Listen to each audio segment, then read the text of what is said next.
Welcome back to MSI 2022 on the State Farm Analyst Desk.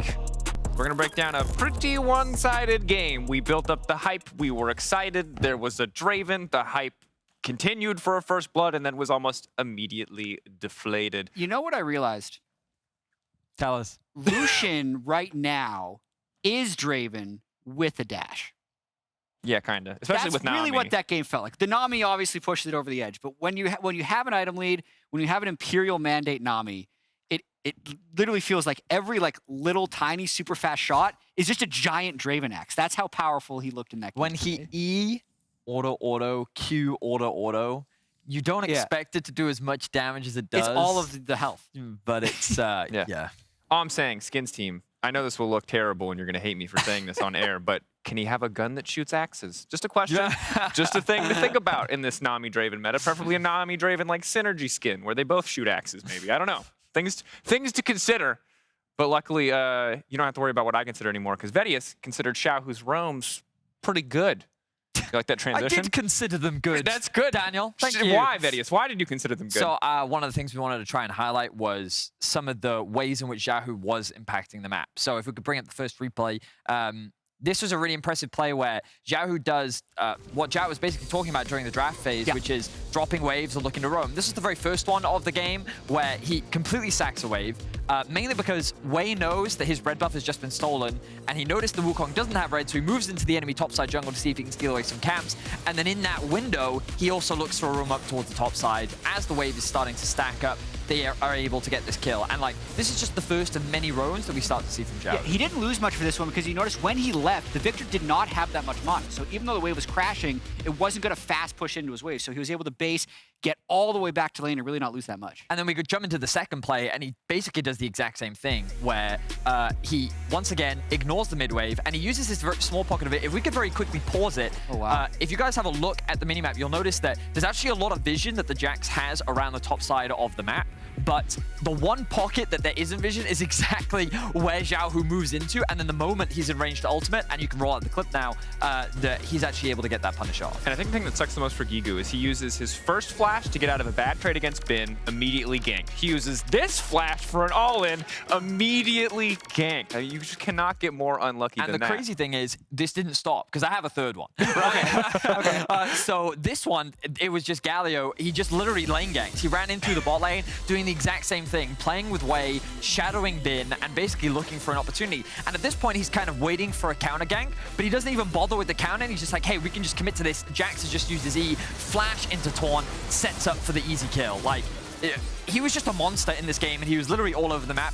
One of the questions that we had was, where is RNG going to play towards this game? Yeah. And the craziest thing was, they played mainly towards the top side of the map, but it was just Xiaohu, because there were a bunch of places we didn't highlight where Wei was cross-mapping, also ganking bot lane at the exact same time. Yeah, it's like they had two junglers in a sense, because the Viego could still be a support for the bottom lane, and then Xiaohu was just a support for the top laner. I like it from it looked like they just steamrolled them, right? Sure, absolutely. But there are little things that you pointed out that made that happen, and I think even just theoretically, or there's a better word for this. Fundamentally, conceptually, a lot of those words. In Jax lanes, they are often not decided by the Jax or even the 1v1 matchup. Yeah. It's decided by who else you can bring. So Galio or TF are the best mid laner pairings with Jax because those are the two champions that can most easily impact the top lane. Galio can sometimes actually be better at TF than in impacting side lanes because he can do it earlier, like we saw with that first roam. Yeah, and that's the main thing I wanted to highlight was how well Xiaohu actually impacted the map pretty much at every stage. And it's something that you expect to see from Galio, but very rarely do we get to see a performance at that level. And for me, that just sets the expectation that RNG, there may be some doubts, some question marks. They should still very much be considered a front runner for this tournament. And I'm really excited to see them. I expect them to move on to the next stage. And seeing them pair off against T1 and G2 is going to be an exciting one for sure. And again, I think it's really good because, again, in stage one of tournaments, we often see teams take risks or experiment. The fact that they're coming in full steams makes it really easy to have confidence in this team as we move forward. But of course, we'll have to see how they stack up as we do expect them to move into the second stage. However, time for us to turn our attention to the match ahead, Saigon Buffalo versus Team Aze. Now, this is an interesting one because there's a lot of things to talk about, but the only person I really want to talk about is Shogun, because Shogun, If anyone's going to do anything or give Gal a run for her money in this tournament, or maybe Guma, as far as the smaller regions go, it feels like Shogun to me. He's popping off. He really is popping off. Like, we already talked about how powerful Lucian is in this meta. He got his hands on it yesterday, but he also, on the Tristana, was absolutely dominating. The man is super aggressive. He's an incredibly young player, and it's just really exciting to see this young man come onto the stage and actually have this level of performance, because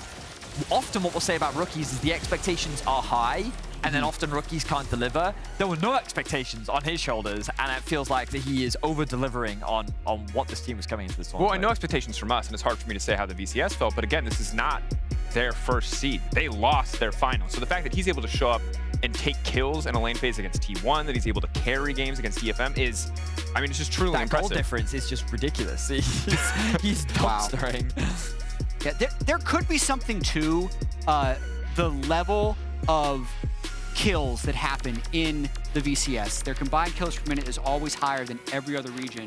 This was also the highest combined kills per minute team from that region, even if they didn't win. And like, when you just inherently try and play at that pace, maybe there's something to that porting over better to international tournaments, especially when you play a team for the first time, because they're not ready for that level of, like, frankly, recklessness, which ends up working if the other team is used to playing more conservative. I think what always stands out to me is that when we think of the VCS, there have been some notable names that always have a massive impact on the international stage. I think of SOFM, like obviously on Suiting, making it all the way to the World Finals, originally from Vietnam and having massive impact over in the LPL. Levi, not long after him, on Gigabyte Marines, like the impact that he did to EU fans. I remember the Nocturne. I'll never forget that Nocturne. Level 6 at like 4 minutes. Yeah, it was absolutely crazy, and everyone became a massive fan of him. And now I feel like Shogun could be that next Vietnam superstar. It's just a question of, can he keep it up? I want to keep seeing that level of performance from him, and I'm hoping that we can get to see it today. And that brings us to the discussion of who is going to actually make it out of this group, because Saigon Buffalo are battling for second place in Group A. And of course, on the opposite side for Team A's, it's really last chance. This feels like the team that is down and out. It would be a miracle run if they're able to turn it around. And certainly, it'd be great if that for them, if that miracle could start today. But it is a tall task ahead of them, because DFM and Saigon Buffalo seem to be the teams fighting their way out of this group. Yeah, there's so much story behind like whether the LJL can ascend to what I would call like the 6th best region, if we would consider historically the PCS being the 5th best region, because Vietnam, even though they've been off for 2 years, has been that team. Like, they were just getting buys into World's group stage at one point because of their past international performance. But that group standing you just saw is almost a mirror of what Group B just was when PSG was able to win a game in their 3rd matchup and make it that 3-way tie at 1 and 2. Everyone's expecting T1 to win the next game against DFM unless there's some crazy upset, which will put them at 3-0. So this becomes the all-important game for Team A's, because yeah, they've looked bad. Yeah, they've lost games extremely quickly. They also had to play T1 already, so they can completely flip the script if they play well this game and take down, if they take on Saigon Buffalo. And this is the big opportunity for them, really. It's a weird one because you kind of know what's coming, and I think it's like a freight train with knives. It's just it's one of those things where it was already scary enough that it's driving towards you. So why did you put knives on it? But that's also, it doesn't seem more. I think a freight train is lethal. I don't think the knives make a freight train more lethal. More lethality to what is already a very lethal thing. Because if a freight train slows down, the knives will get you. Yeah, that like 10-kilometer-an-hour range where it won't quite kill you is solved by knives. It's just unnecessarily aggressive, okay? and that's the point. So they know what's coming at them. The question is, can they prepare for it? Are they ready for a freight train with knives? That's our question for you, Wolf and Valdes, as you get ready for the next match. Take it away. It's like an exploding bullet. Thank you very much, Deskers, for your wonderful analogy there. I like to think with all that lethality, it's probably dirks that are on that train and not knives. But I'm just thinking, like, I was like, what's the next step? So there's a freight train with knives on the front, but there's like also at the edge of a knife, like a taped needle, like it's at the edge of the front of the knife in case a knife wasn't sharp enough. Like, we got a really small object that can penetrate anything. Thank you guys for that discussion on that. My expectations for this match is that I almost want to predict Ace to win it, actually, because the stakes are extremely high. I think Saigon Buffalo have shown an extremely confident early game, so much so that they flashed level 1, killed bot duo against T1, had that lead. they haven't been able to showcase taking leads to strong, decisive victories. And I think Ace is good at slowing games down. Now, I think there's a lot of narrative and discussion about Ace getting dominated by T1, but that was a very unusual draft for T1. Players have come out and said they're nervous. Jungler said he felt humiliated by that loss. In fact, I don't think you should ever feel humiliated losing to a top team in any tournament. But yeah. I think there were a lot of emotions in that one, and that was a kind of a weird one-off domination game. I don't think anyone should really be judging Ace's team strength based on that loss to T1. I think Saigon Buffalo had some really clear problems communicating how they wanted to control side lanes, how they wanted to control setting up vision for objectives. And it's been mentioned before, this is the first time an LLA team has gone to an international tournament with imports. And the two Korean players who are back here, I think may have affected how A's actually play the macro game, because Korea has historically been a very strong macro region, not so much in solo queue, of course, but in pro play. And I think, I would say a controversial statement, I would go as far as to say I think A's late game control of vision and macro is better than Saigon Buffalo's. So if we go to that stage of the game, Saigon Buffalo haven't won it with their flashy, aggressive, bloody type plays. I think this is definitely a winnable series or winnable game here for Ace. Their first that they need to win so desperately here in the first round robin.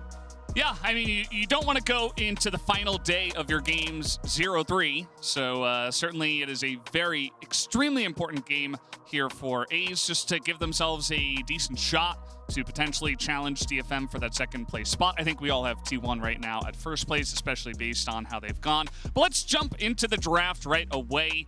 And let's see what we go with. So no Lucian, no Gwen here. Team A's, they saw that last game. They're like, oh, okay, not that. Anything but that.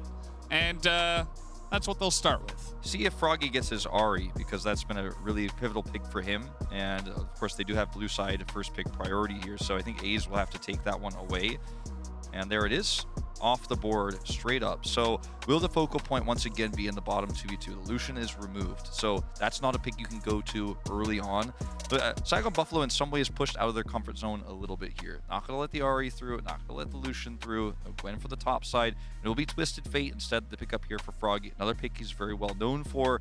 We'll be able to use that to set the tempo of the game. Because again, Saigon Buffalo's early game, they go, go, go. Like there are no breaks on this train with knives, okay?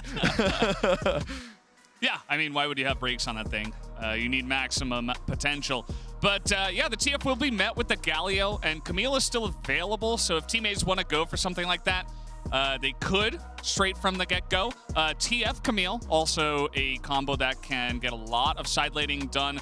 It's not necessarily Saigon's play style, but could be noted as we are going to see Jarvan instead. So the Jarvan comes through. No look at the Camille just yet. A lot of kill pressure potentially in that mid lane too with the Galio Jarvan here. Yeah. Galio could be a flex pick, but very likely will be played by Alone there in the mid lane. It's still an insane combo, by the way. Yeah. You know, I was talking a lot about Camille, but you know, it's still Jarvan Galio, right? You get someone and they can't escape, and then you come right over the top. It's almost, I mean, it's almost exactly the same style. Now, I do like this Kindred response here to come through. And maybe a little bit of a PTSD for Ace, seeing that pick come through as well, you know, after what happened earlier on. They'll take the Camille themselves here.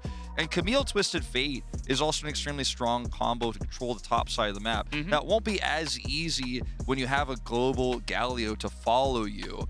This is part of the reason why you see Galio into Twisted Fate. You often see the Silas into the Twisted Fate. But the Camille is basically saying Saigon Buffalo are ready to double down on this idea and almost outdo A's at the Galio Jarvan style. It's pretty interesting because we've seen even some of the tippy top teams at the LCK, you know, which is the region that you and I cast, Wolf.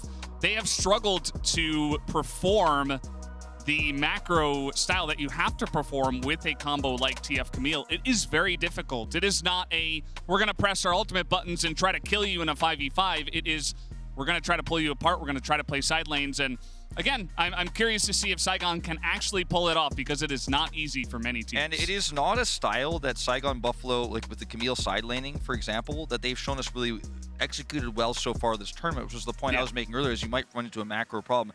Now, I personally really disagree with this Gnar pick here at this stage of the draft because you've now put a champion into this Camille that can easily be blown up by the Camille Twisted Phase. A champion that's easily gankable, is based on his Gnar bar, is going to have timings he has to find for the Galio to actually allow him to make impactful ganks. So you're basically playing the game on hard mode with this one.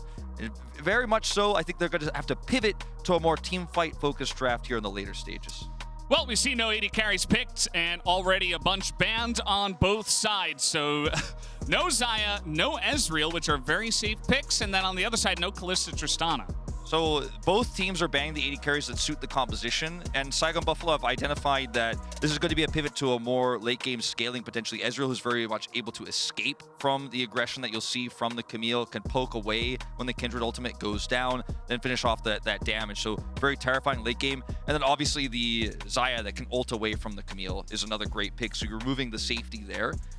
Do like to see that a lot. Of course, on the other side here, we will now have the Miss Fortune. Not as much a scaling champion as the Ezreal or the crit Xayah can be, but combos though, they're going back, pivoting back again. You took away the Xayah, you took the Ezreal. We're gonna set up this Cataclysm Galio combo, and we are going to bullet time on top of it.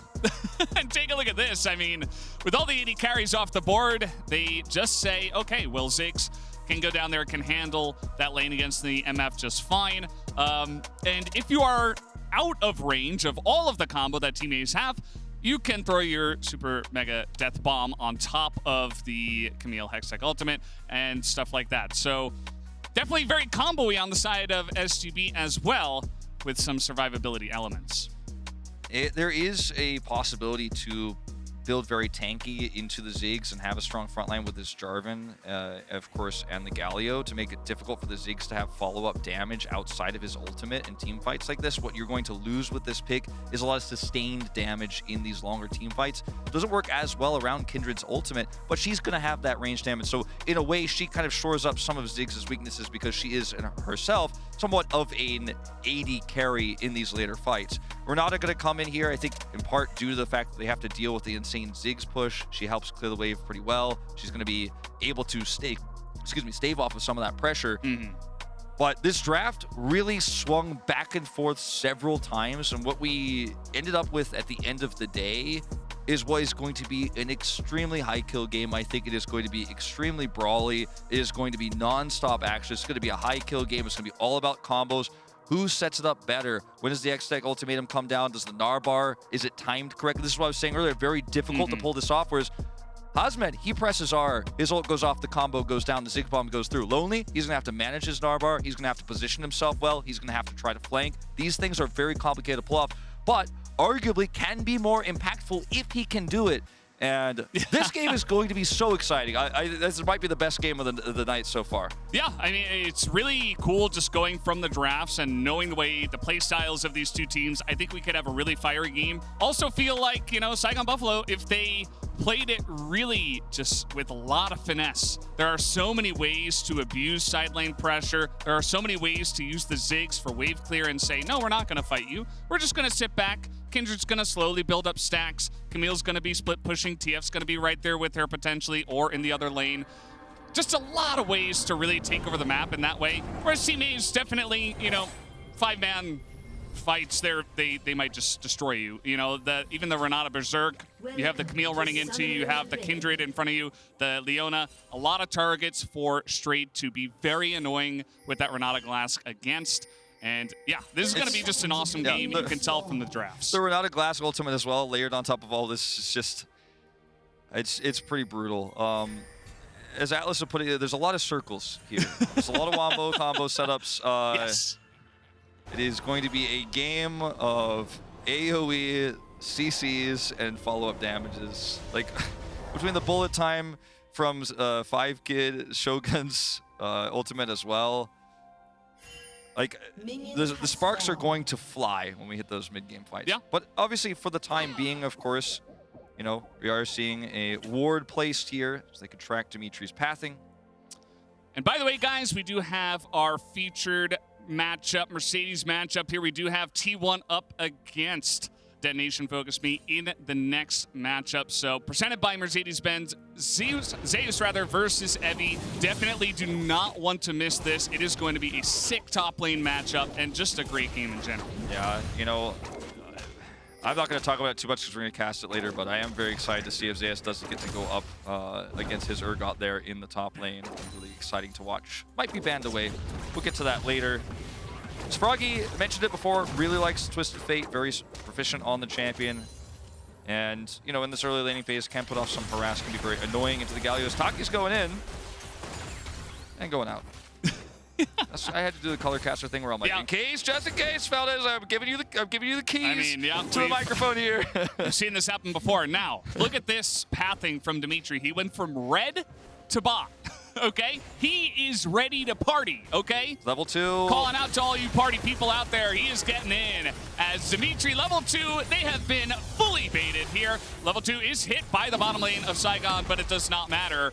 As trying to hand that kill over, but no, it is just going to be Dimitry who does pick it up with the cheese gank. It does work. Yeah, no, they don't give the kill over to 5-Kid, unfortunately, but because he's Ziggs, we'll be able to teleport straight back to the lane.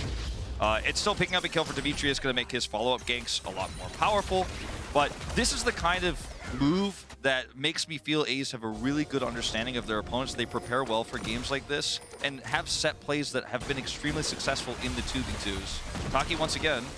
It's a lot of damage that does go into 5-Kid, but unfortunately the satchel knocked 5-Kid away. Yeah. So not really going to end up doing much. Now they do see BeanJ coming in here, but of course there's not really much that Alone and Dimitry can do to stop this. I think that this is what you trade off with. If you do go for this cheese gank, you have to give up some of your jungle. Dimitry will fall behind in some of the farm. And so BeanJ, we could see him getting very nicely well-fed from the early parts of this jungle. Yeah, picking up marks early too will be something he's looking to do so he can get that range later on. So right now, Lonely, a bit far away from his turret. The wave is in a really nice spot here for Hasmed because of where Bean's pathed here. Just looking for the slow with the sweep. I don't think they could quite commit to this. A little bit of extra respect there shown from Lonely. If it's back towards the turret, they'll be able to grab this scuttle.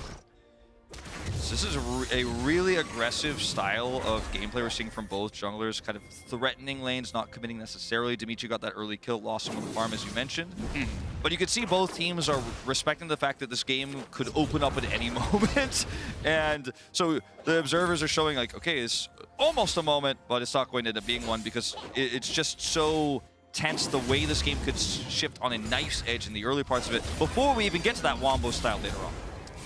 Gnar is coming in here. Hasmed will dodge that and he will be just fine. But yeah, you do have to wonder, right? Because Dimitry did go for such a risky play. It did pay off with the kill, but Ziggs with teleport says, okay, I mean, I died and the Jarvan got first blood, but I just go back to farming like the bottom lane gank never even happened. So he's totally fine there. And now take a look at the jungle difference in favor of Saigon. BeanJ is very far ahead in terms of that CS. He picked up that first mark extremely early, right on the spawn. So you gotta wonder, is it worth it in the end? We'll see. He's got a sweeper here. They're trying to bait this one out. Only very far forward this time. Of course, it is Kindred, so very difficult to set this one up. In terms of your CC, you're very limited, let's say. Okay, they for do. this sweep. Nope, not quite. Oh, hook shot not gonna land there. It's like so forced actually, but yeah.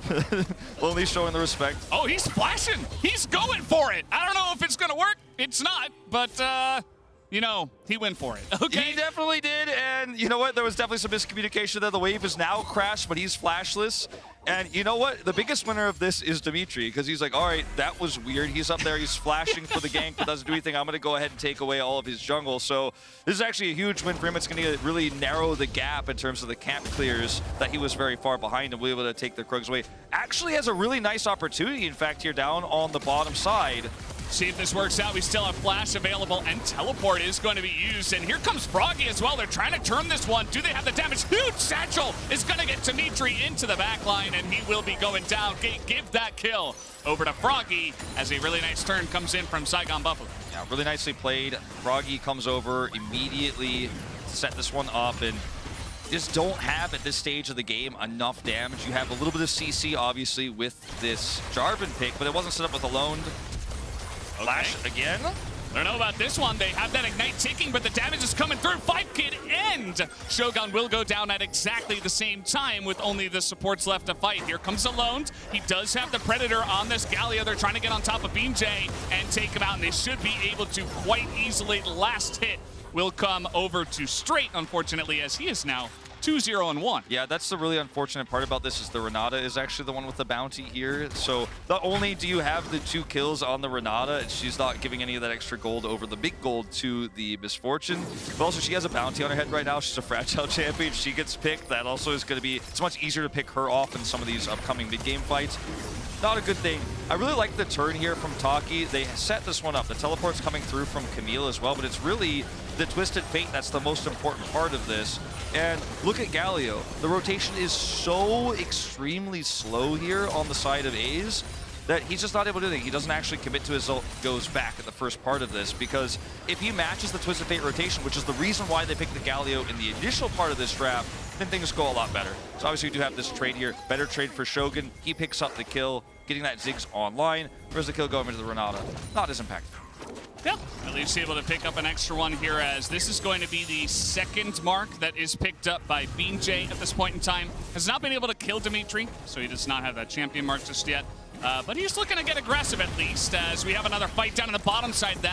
That last bomb would have done it, and there's that kill, actually. Another mark going to be picked up here for BeanJ as it is traded back, and the action is just non-stop in this game, as Alone will be taken out. Froggy with the red buff, enjoying his time. No Gnar here, is Lonely next. Yeah, I mean, they're committing right over to him as Gnar's gone. He does flash away, and he has the hop as well, so it will be enough to get him out of dodge, but had to use his flash. It's just once again one of these moments for Aze where the communication seems to be very split. Lonely's not coming over even though he has his Gnar bar, and it's a selfish choice because he wants to catch the wave that's crashing into his turret. Committing. Diving this, he has the Ignite, and this should be enough. The second Q comes through. The thumbs up will come in as well.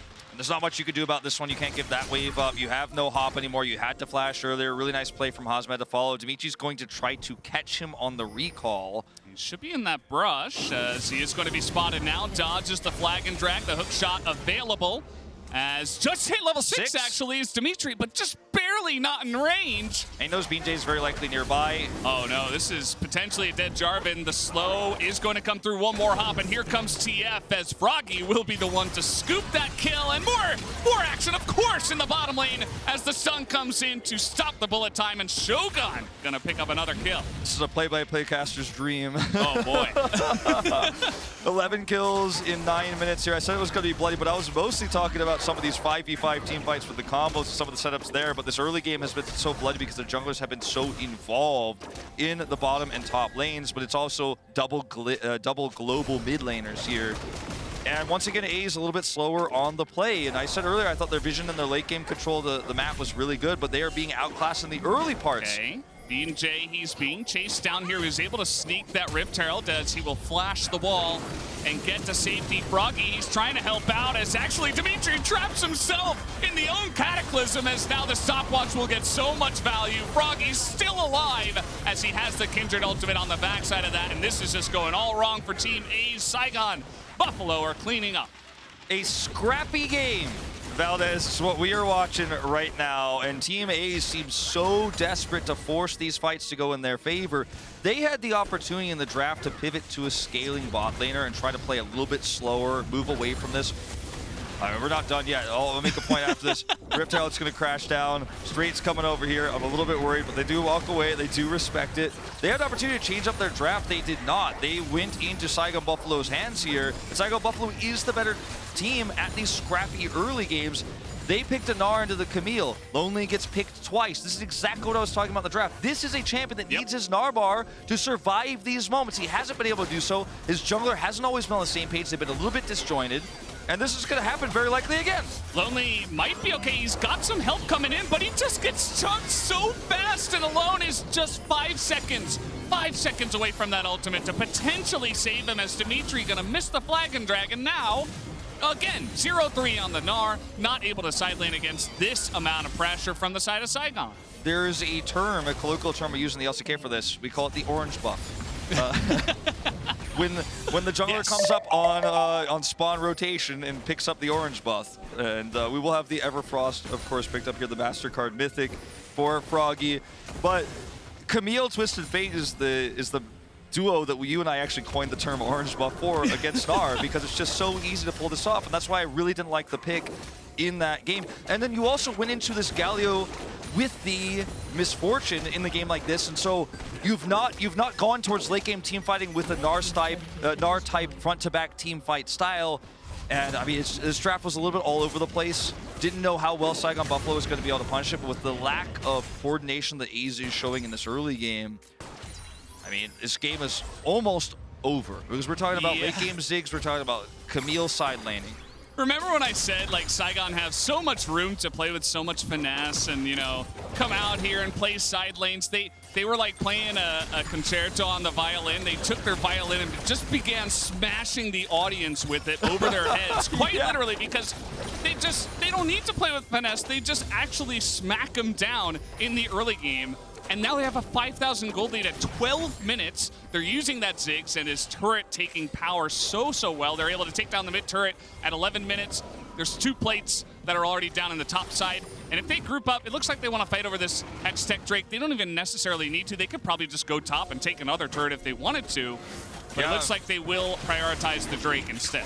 Well, unfortunately for Aze, they just don't have the power at this stage to actually fight for this. I mean, it's a lethality Miss Fortune into a team that has full choke point control. This is a Ziggs comp. He could put a satchel charge down, he could put his bombs down there. You can't walk into that. Galio's not going to be eating all that damage. You could then take the Drake, go grab your mark on your way up as your Bean, get your 3rd one of the game, and look for a gank topside. They're baiting the sun out. Yeah, I mean, who's baiting who, right? Because now Hasmed is up 2 levels and he still has Ignite as, oh boy. This is not a hell game. Not a very fun game for the orange buff, we could say, in this one. As this is what I was talking about. They get the Drake, and now they'll just go top and take it. Yep, they're going to do the Drake, go top and take it. Everyone's going to be pushed back. They're winning bottom side here.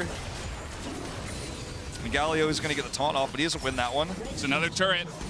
And so 10 plates now gone and taken by Saigon Buffalo, as they actually got another one on the bottom side, too, so make that 11. As Froggy just going to throw up the Saigon Buffalo emotes and get out of there. No harm, no foul. 3-0 and 3 on the Twisted Fate, who's got 7 Dark Seal stacks. That's not something you see every day, but you know, when you're this far ahead, you're this dominant, you're picking it up early, you're in a fantastic spot. His acceleration to the rapid fire cannon is so quick that not even Miss Fortune is safe. The Gnar is going to be vulnerable in these moments in 5v5 fights that Aze, frankly, are not taking. They're still trying to look for these scrappy fights around turret. They're trying to punish these movements around the map. But because they're so far behind at this point, there are very little opportunities. And when you have champions like Ziggs, like Camille, that could sit in a side lane and make your life hell so easily when they're ahead like this, it's just hard to play the game. Not like this. Not like this. Okay, I mean, he gets a nice little Gnar ult and actually will be able to flash away, so will not be like this, as everybody on Team Aze is here. Everybody is looking to take the fight. The Berserk comes out and nobody gets caught by it. The re-engage comes in from the side of Saigon and a massive bomb over the top, as now we do have a little bit of trouble there for the side of Hasmed, but he is the only one that was in trouble, and the rest of them will just be slaughtered underneath just everybody and all the gold. All right, so Valdes, you remember I made a statement on our side. I think I would argue Aze is the better macro team. We didn't go to a game where, I'm talking about late game macro, of course, vision control. We didn't go to a game where we got to see that. But I'm going to have to take that one back, unfortunately, this game. Based on what we're seeing, based on the lack of coordination, perhaps some nerves here, but Aze are not playing this game in terms of controlling how they're going to rotate, where teleport cooldowns are, etc., as well as they have in their previous losses, in fact. And, you know, plays like this where you try to commit everybody on top side there to save a Gnar who's just trying to survive and farm under turret means you put yourself open to a Camille to just teleport on top of you. They want to take that fight. They're absolutely looking for it. You're going to avoid it.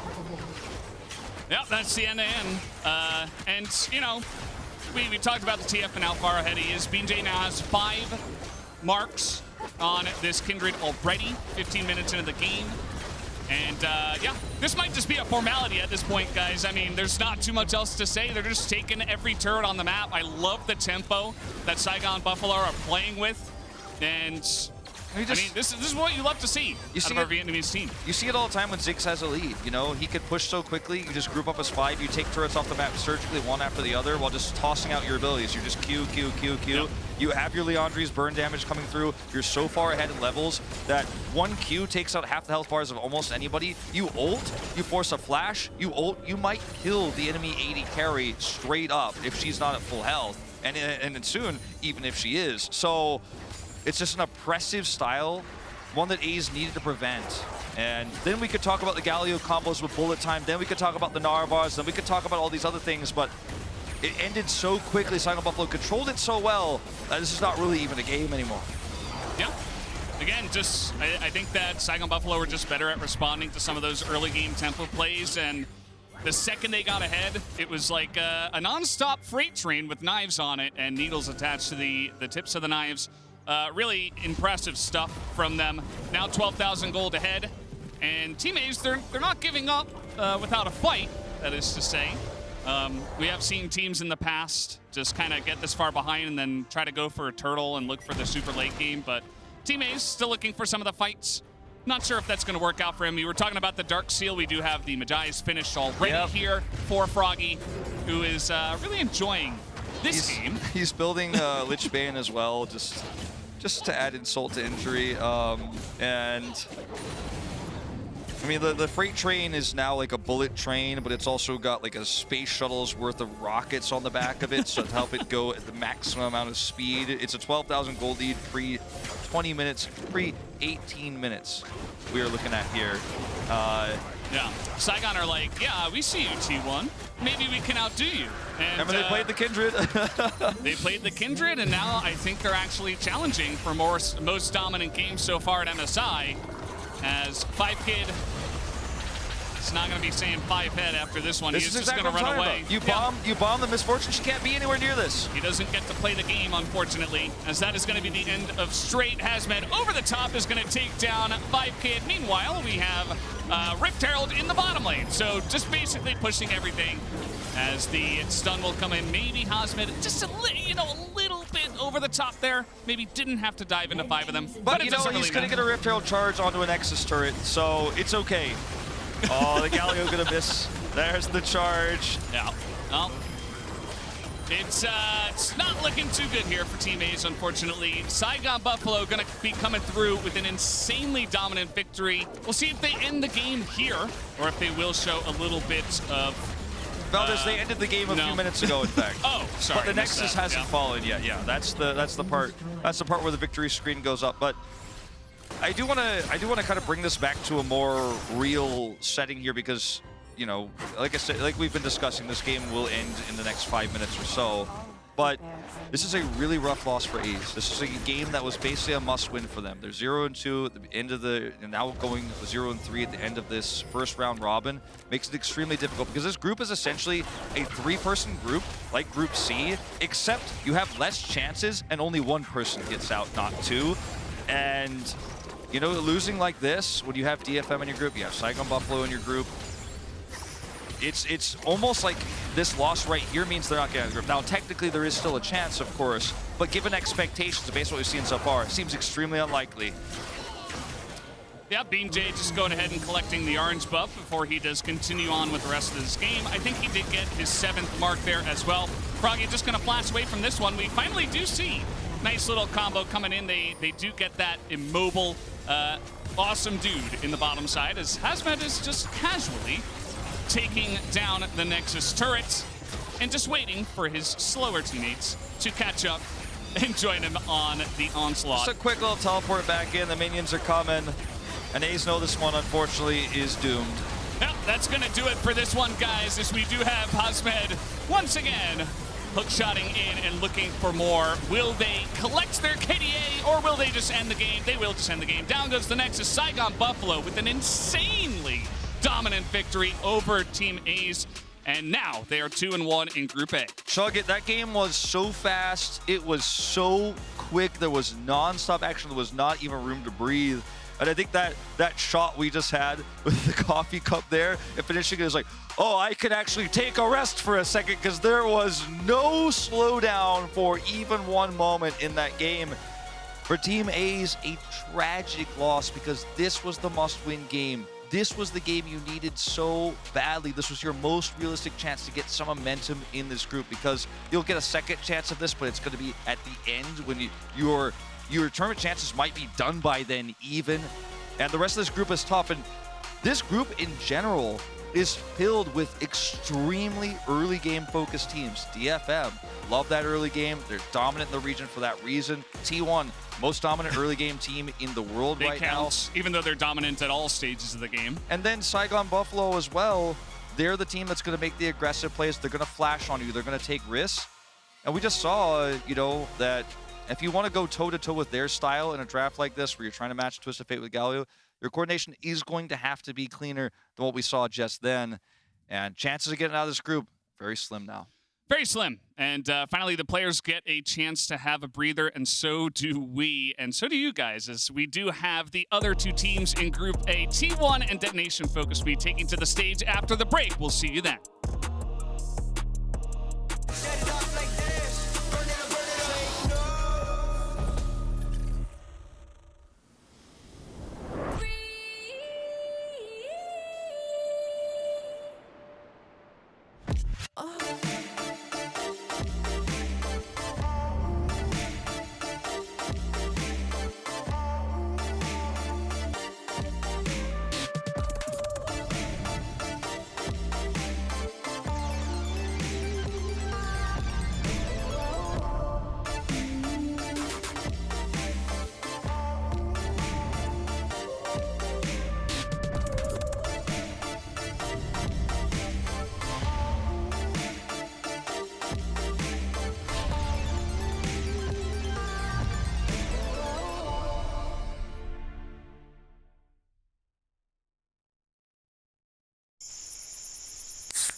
Red Bull gives you wings.